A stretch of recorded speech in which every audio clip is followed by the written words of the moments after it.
everyone, welcome to Maths class 8th standard part 1. Let us continue with the lesson chapter 3 understanding quadrilaterals. Exercise 3.3 ಅಲ್ಲಿ 8th question. The following figures GUNS and RUNS are parallelograms. Find X and Y ಅಂತ ಕೊಟ್ಟಿರುವಂಥ parallelogram ಅಲ್ಲಿ X ಮತ್ತು Y ಅನ್ನು ನಾವಿಲ್ಲಿ find out ಮಾಡಬೇಕು. So parallelogram ಅಂದರೆ ನಿಮಗೆ ಗೊತ್ತೇ ಇರುತ್ತೆ, ಆಪೋಸಿಟ್ ಸೈಡ್ಸು ಈಕ್ವಲ್ ಇರುತ್ತೆ ಅಂತ. ಹಾಗಾಗಿ ಇಲ್ಲಿ 3x ಇಸ್ ಈಕ್ವಲ್ ಟು 18 ಅಂತ ನಾವು ಇಲ್ಲಿ ತಗೋಬೋದು. ಯಾಕೆ ಅಂದರೆ G S is parallel to U N ಆಗಿರೋದ್ರಿಂದ. ಸೊ ಅದನ್ನು ಮೆನ್ಷನ್ ಮಾಡ್ಬಿಡೋಣ. G S is parallel to U N. ನೋಡಿ ಇಲ್ಲಿ opposite sides.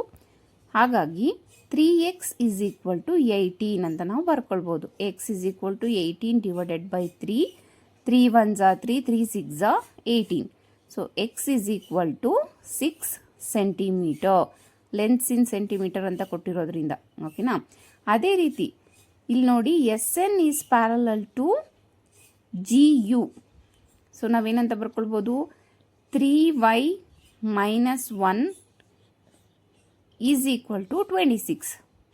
So 3y is equal to 26 plus 1. Y is equal to 26 plus 1 is 27 by 3. 3 1s are 3, 3 9s are 27. So y is equal to 9 centimeter. X is equal to 6 and y is equal to 9 centimeter. ಅದೇ ರೀತಿಯಲ್ಲಿ second question ನೋಡೋದಾದ್ರೆ parallelogram RUNS ಅಲ್ಲಿ ನೋಡಿ, ಇಲ್ಲಿ ಎರಡು ಡಯಾಗೋನಲ್ಸ್ನ ಕೊಟ್ಟಿದ್ದಾರೆ. ಈ ಡಯಾಗೋನಲ್ಸು intersect ಆಗ್ತಾ ಇದೆ ಒಂದಕ್ಕೊಂದು. ಸೊ ಫಸ್ಟ್ ನಾವಿಲ್ಲಿ ಏನು ಬರೆಯೋಣ, ಬರೆದ್ಬಿಡೋಣ ಯಾವ್ಯಾವುದು ಪ್ಯಾರಲಲ್ ಆಗಿದೆ. RS parallel to UN and SN parallel to RU. So SN parallel to RU. So in a parallelogram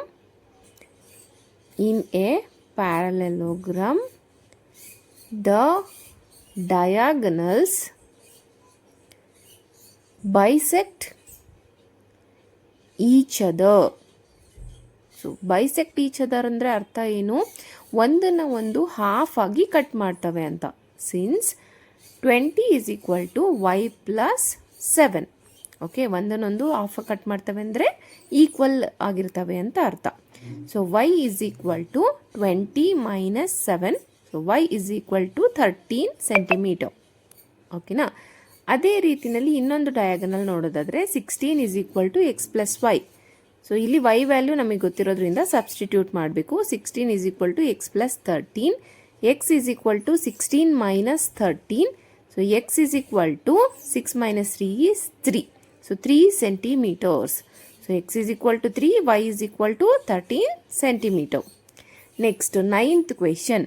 in the above figure both RISK and CLUE are parallelogram.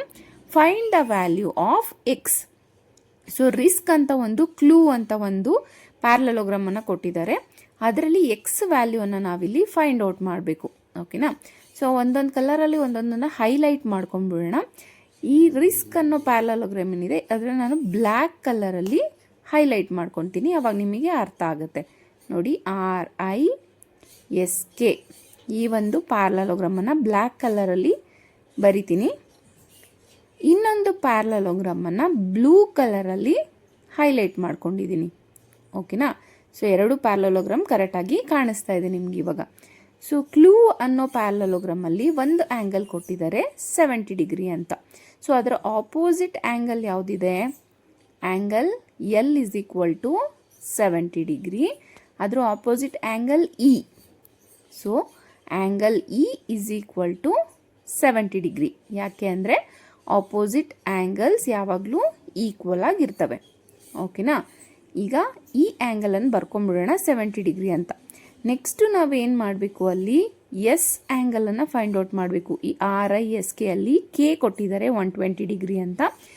S ಆ್ಯಂಗಲನ್ನು find out ಮಾಡಿಕೊಂಡ್ರೆ ಅಲ್ಲಿ ಒಂದು triangle ಬರುತ್ತಲ್ಲ, ಅದನ್ನು use ಮಾಡಿಕೊಂಡು ನಾವು X ವ್ಯಾಲ್ಯೂವನ್ನು find out ಮಾಡ್ಕೊಳ್ಳೋದಕ್ಕೆ easy ಆಗುತ್ತೆ. ಬರ್ಕೊಳ್ಳೋಣ. ಇನ್ ಪ್ಯಾರಲೋಗ್ರಾಮ್ RISK ರಿಸ್ಕ್ ಅನ್ನೋ ಪ್ಯಾರಲೋಗ್ರಾಮಲ್ಲಿ ಆ್ಯಂಗಲ್ ಕೆ ಕೊಟ್ಟಿದ್ದಾರೆ. Angle K is equal to 120 degree. So angle K plus angle S is equal to 180 degree because they are adjacent angles. ಅಕ್ಕಪಕ್ಕ ಇರೋ angles ಆಗಿರೋದ್ರಿಂದ ಅವನ್ನ ಅಡ್ಜಸೆಂಟ್ ಆಂಗಲ್ಸ್ ಅಂತ ಕರಿತೀವಿ. ಕೆ ವ್ಯಾಲ್ಯೂ ಆಲ್ರೆಡಿ ಗೊತ್ತಿರೋದ್ರಿಂದ ಸಬ್ಸ್ಟಿಟ್ಯೂಟ್ ಮಾಡೋಣ. 120 degree plus S is equal to 180 degree. Angle S is equal to 180 degree minus 120 degree. So angle S is equal to 8 minus 2 ಅಂದರೆ 60 degree. ಓಕೆನಾ, ಎಸ್ ವ್ಯಾಲ್ಯೂ ಬಂತು. ಈಗ ಅಲ್ಲಿ ಬರೆದ್ಬಿಡೋಣ 60 degree. ನಮಗೆ ಬೇಕಾಗಿರೋದೇನು ಎಕ್ಸ್ ವ್ಯಾಲ್ಯೂ.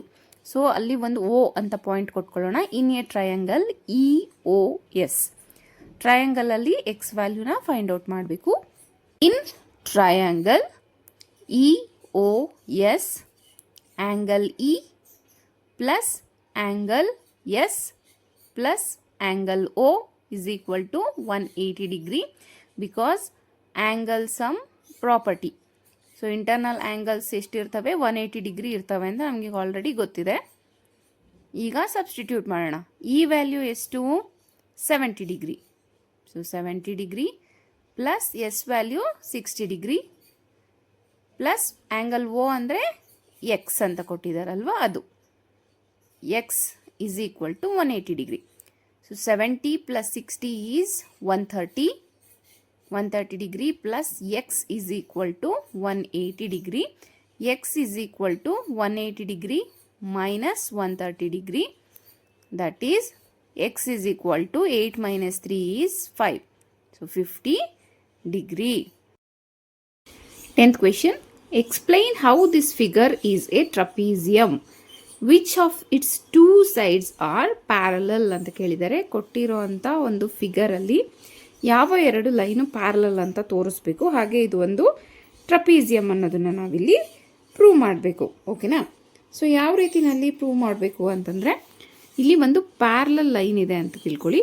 ಪ್ಯಾರಲಲ್ ಅಂದರೆ ಏನು, ಎರಡೂ ಕಡೆ ಎಕ್ಸ್ಟೆಂಡ್ ಮಾಡಿದ್ರೂ ಯಾವುದೇ ಒಂದು ಪಾಯಿಂಟಲ್ಲಿ ಇಂಟರ್ಸೆಕ್ಟ್ ಆಗದಲ್ಲೇ ಇರುವಂಥ 2 ಲೈನ್ಸು. ಹಾಗೆ ಒಂದು ಟ್ರಾನ್ಸ್ವರ್ಸಲನ್ನು ಹಾಕಿದ್ರೆ ಇಲ್ಲಿ 2 ಇಂಟೀರಿಯರ್ ಆ್ಯಂಗಲ್ಸ್ ಏನಿದೆ ಇದರ ಒಂದು ಸಮ್ ಏನಾಗಿರಬೇಕು, 180 ಡಿಗ್ರಿ ಆಗಿರಬೇಕು. ಅಡ್ಜಸೆಂಟ್ ಆ್ಯಂಗಲಿನ ಸಮ್ ಆ ರೀತಿಯಲ್ಲಿದ್ದರೆ ಇವನ್ನ ಪ್ಯಾರಲಲ್ ಲೈನ್ ಅಂತ ಕರಿತೀವಿ. ನಮಗೆ ಗೊತ್ತಾಗ್ತಾ ಇದೆ ನೋಡಿದ್ರೆ NM is parallel to KL ಅಂತ. ಬಟ್ ಪ್ರೂವ್ ಮಾಡೋದು ಯಾವ ರೀತಿ ನೋಡಿ, ಇದು 2 ಪ್ಯಾರಲಲ್ ಲೈನ್ ಅಂದರೆ ಈ ML ಏನಿದೆ ಇದು ಟ್ರಾನ್ಸ್ವರ್ಸಲ್ ಆಗುತ್ತೆ.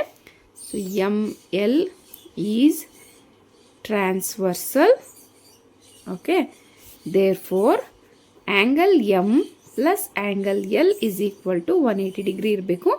ಆ್ಯಂಗಲ್ ಎಮ್ ಎಷ್ಟಿದೆ, 100 ಡಿಗ್ರಿ ಪ್ಲಸ್ ಎಲ್ ಎಷ್ಟಿದೆ, 80 ಡಿಗ್ರಿ. ಹಾಗಾಗಿ 180 ಡಿಗ್ರಿ ಬರೋದ್ರಿಂದ ಹೆನ್ಸ್ ಅಥವಾ therefore KLMN is a trapezium ಅಂತ ನಾವಿಲ್ಲಿ ಪ್ರೂವ್ ಮಾಡ್ಬೋದು. Because NM is parallel to KL ಆಗಿರೋದ್ರಿಂದ. ಓಕೆನಾ. 11th question.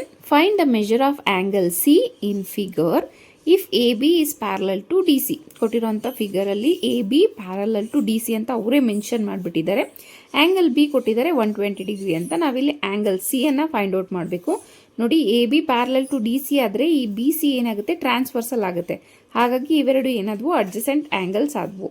So angle B plus angle C is equal to 180 degree because they are adjacent angles. Okay na? So ಇಲ್ಲಿ angle B the measurement ಗೊತ್ತಿದೆ 120 degree plus angle C is equal to 180 degree. Angle C is equal to 180 minus 120. So angle C is equal to 8 minus 2 is 60. So 60 degree. Okay. 12th question. Find the measure of angle P and angle S if SP parallel to RQ in figure ಅಂತ ಕೇಳಿದ್ದಾರೆ.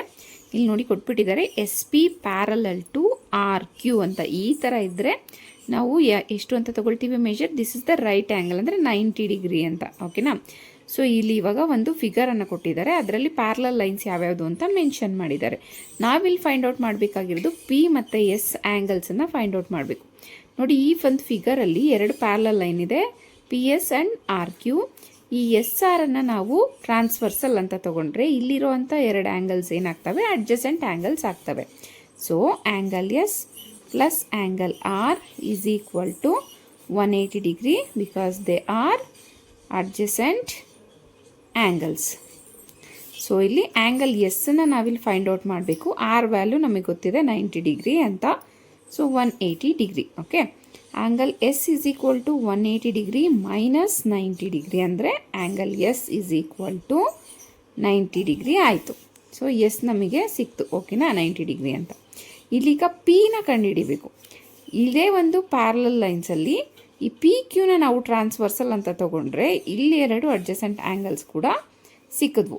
Angle P plus angle Q is equal to 180 degree because they are also adjacent angles. Okay, so P ಅಲ್ವಾ ಕಂಡುಹಿಡಿಯಬೇಕಾಗಿರೋದು. Angle P plus Q value ಏನಿದೆ 130 degree is equal to 180 degree. So angle P is equal to 180 degree minus 130 degree. Angle P is equal to 8 minus 3 is 5. So 50 degree. Next ಇಲ್ಲಿ ಏನು ಕೇಳಿದ್ದಾರೆ ಬ್ರ್ಯಾಕೆಟಲ್ಲಿ, if you find measure of angle R is there more than 1 method to find the measure of angle P ಅಂತ ಕೇಳಿದ್ದಾರೆ. More than 1 method ಅಂದರೆ ಹೌದು, ಇದು ಒಂದು ಮೆಥಡ್ ಆಯ್ತಲ್ವಾ. ಸೊ ಇಲ್ಲಿ ಈ ಥರ ಇದ್ರೇ 90 ಅಂತ ನಾವು ಬರ್ಕೊಂಡ್ಬಿಡ್ಬೋದು. ಇದು 3 ಆ್ಯಂಗಲ್ ಸಿಕ್ಕಿದಾಗ ಈ ಒಂದು ಆ್ಯಂಗಲನ್ನು ಯಾವ ರೀತಿ ಫೈಂಡ್ ಔಟ್ ಮಾಡ್ತೀವಿ, ಆ್ಯಂಗಲ್ ಸಮ್ ಪ್ರಾಪರ್ಟಿನ ಹಾಕ್ಕೊಂಡು ನಾವು 360 ಡಿಗ್ರಿನ ಹಾಕ್ಕೊಂಡು ಮಾಡ್ಬೋದು. ಫಾರ್ ಎಕ್ಸಾಂಪಲ್ ನೋಡಿ, ಇಲ್ಲಿ S plus R plus Q plus P is equal to 360 degree ಅಂತ ಇರುತ್ತೆ. ಎಸ್ ವ್ಯಾಲ್ಯೂ ಎಷ್ಟು 90 ಡಿಗ್ರಿ, ಆರ್ ವ್ಯಾಲ್ಯೂ ಎಷ್ಟು 90 ಡಿಗ್ರಿ ಪ್ಲಸ್ ಕ್ಯೂ ವ್ಯಾಲ್ಯೂ ಎಷ್ಟು ಕಂಡುಹಿಡಿಬೇಕಾಗಿರೋದೇನ ಪಿನ. ಓಕೆ, 360 ಡಿಗ್ರಿ ಅಂತ ಹಾಕ್ಕೊಳ್ತೀವಿ. ಸೊ 90 90 180. ಸೊ 180 ಪ್ಲಸ್ 130 ಅಂದರೆ ಇಲ್ಲಿ 310 ಆಯಿತು. Okay, 310 plus P is equal to 360 degree. Next P ಅಲ್ವಾ ಫೈಂಡ್ ಔಟ್ ಮಾಡಬೇಕಾಗಿರೋದು. So P is equal to 360 minus 310, P is equal to 50 degree ಅಂತ ನಾವಿಲ್ಲಿ ಫೈಂಡ್ ಔಟ್ ಮಾಡ್ತೀವಿ. ಓಕೆನಾ, ಇದು ಲಾಸ್ಟ್ ಕ್ವೆಶನ್ ಆಗಿತ್ತು ಎಕ್ಸಸೈಸ್ದು. This is all about exercise 3.3. See you in the next class. Thank you. For more videos subscribe to my channel.